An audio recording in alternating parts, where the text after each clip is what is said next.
Hey everybody, Boris, that's BK Forex. Welcome to the crosses section for July 30th to August 3rd, 2018. And there really is sort of a slim pickings this week as far as cross opportunities, but there are several ideas that I thought were interesting. And one of them is a repeat from last week that I'm sort of going to dive in again. I was not correct about it last week, although it didn't really go much against us. But I think this week might be the week where the setup really starts to work. So let's start from the top to the bottom.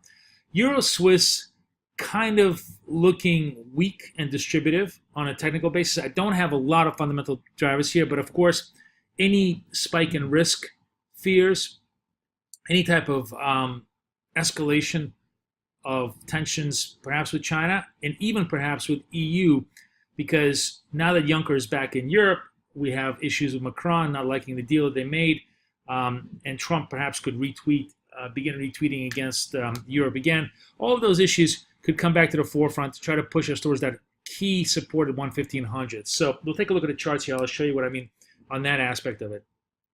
Aussie CAD finally showed a little bit of support here. And again, very, very tepid technical setup. But this is based upon the idea, as I said, that I think CAD is sort of washed out or played out in terms of its strength. And any kind of a bounce in dollar CAD trades positively for Aussie CAD. So 96, 97 is the setup there. And the final setup, which I still like, going into BOE, I know is kind of a very out of consensus view because the BOE is expected to raise rates. But I think ultimately cable is not going to rise on any data this week. And if there's a disappointment in cable, Euro Pound looks to be a very, very interesting trade to the upside. Let's take a look at all the charts. I'll show you exactly what I mean from top to bottom. So here's Euro Swiss. Gave up to 20. It's still an uptrend. It's not that I'm really loving this trade to the short side, but it's definitely corrective. We gave up the 20 SMA. We're now sort of to the bottom here. That the high here 1650 is the operating stop against which you sort of trade. And if you have further distribution, the 1500 of course is the absolutely critical support level. That's the level against which we found support the month prior. So could we test this on any kind of a risk aversion flow? Absolutely.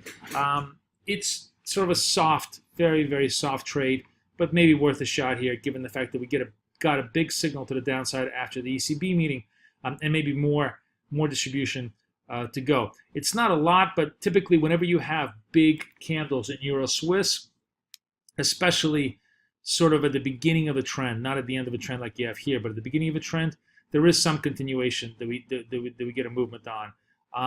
Even in a case like this where you have a big candle to the downside, the retrace back was essentially just to the top of the trade and then came back to the downside. So I don't love this trade, but I think it's kind of worth a punt if you want to give it a shot. Same kind of a thing with Aussie CAD. Not that I love this trade, but it's one of the better setups that I've seen this week simply because everything is such a rage. The idea here is if you just think that dollar CAD bounces or Loonie just simply runs into a little bit of profit taking, the fact that we've held a higher low against this 96 level presents a small opportunity of a trade back up to 97. Also, if we get even mildly positive Australian data, we could possibly get a pull back up towards 97s.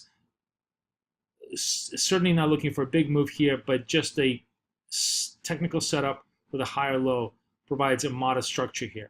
And finally, let's revisit the trade from last week, which, I sort of, I said it's an 8,800, 9,000 trade. So I gave myself a very wide range. So you really still haven't hit your stop in any way, shape, or form. We did get very, very overextended last week. So we certainly were trading far away from the moving average. We corrected towards the moving average. But now, and this is the reason why I like it, if you take the idea that UK data is going to be weak going into the BOE, and the BOE is probably going to be just a one and done type of a thing, and the Brexit woes are not getting better but getting worse, then cable still remains very much under pressure.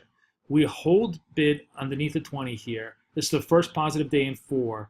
So you can sort of trade this with a very, very modest risk of, let's say, 88.50 if you wanted to give yourself less room. But even if you were legitimately willing to give yourself to 88, it's not much of a risk here.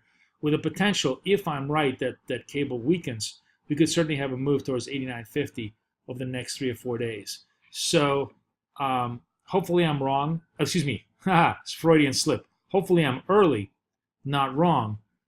Technicals still look supportive to me, and I think it's worth a shot here on the crosses side. Wish you guys the best of luck, the best of trading. Boris, over and out.